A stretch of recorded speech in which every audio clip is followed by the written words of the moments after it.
Hi மக்களே, நாங்கள் கோயிலுக்கு வந்தாச்சு. அமாவாசைக்கு வருவோம். அதே மாதிரி கோயிலுக்கு வந்துட்டோம். இந்த கோயிலில் இன்னொரு விஷயம் என்னென்னா, எல்லோரும் போயிட்டு வந்து தான் பூஜை பண்ணுவாங்க. இங்கே நம்மளே பண்ணிட்டு தான் போனோம். அதுக்கான இது காமிக்கிறேன் பாருங்கள். இப்படி தான் குங்குமம் எல்லாம் அவங்க கொண்டு வர்ற எல்லா பூஜை ஜாமானையும் போட்டு அப்படியே கோபுர தரிசனம் பண்ணிக்காங்க. இது மாசாணி அம்மன் கோயில். அதை உங்களுக்கு காமிக்கிறேன். அப்புறம் பார்த்திங்கன்னா, இது வந்து அந்த பூஜை பண்ணுற இடம் பார்த்துக்கிடுங்க. இப்படி தான் வச்சு இங்கே வச்சு சாமி கும்பிட்டுட்டு அதுக்கப்புறம் தான் பார்த்திங்க இப்படி விளக்கு, உப்பு என்னென்ன கொடுக்குறாங்களோ அந்த பூஜை பண்ணுற இடத்துல அதையெல்லாம் வச்சு சாமி கும்பிடணும். இங்கே கும்பிட்டு போட்டு எல்லாம் முடிச்சுட்டு அதுக்கப்புறம் தான் கோயிலுக்கு போவாங்க. உள்ளே போய் தரிசனம் பண்ணுவாங்க.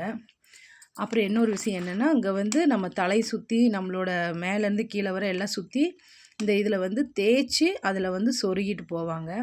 ஒவ்வொரு கோயிலில் வந்து இந்த சூளத்தில் தடவுவாங்க, குத்துவாங்க. இங்கே வந்து அப்படி கிடையாது.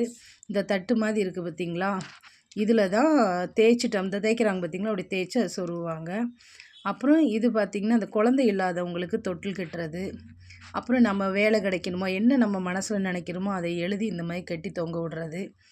இது வந்து ஆனமலை மாசாணி அம்மன் கோயிலின் சிறப்பு. பூட்டு எதுக்கு தொங்க விட்றாங்கன்னு எனக்கு தெரியாது. அதுவும் தொங்க விட்டுருந்தாங்க. வாங்க, பிடிச்சிருந்தா அந்த கோயிலுக்கு வாங்க. நாங்கள் தரிசனம் பண்ணியாச்சு. தரிசனம் பண்ணிவிட்டு நாங்கள் இப்போ கிளம்ப போகிறோம். மக்களான நீங்கள் எனக்கு சப்போர்ட் பண்ணுங்கள். பிடிச்சிருந்தா லைக் அண்ட் ஷேர் பண்ணுங்கள்.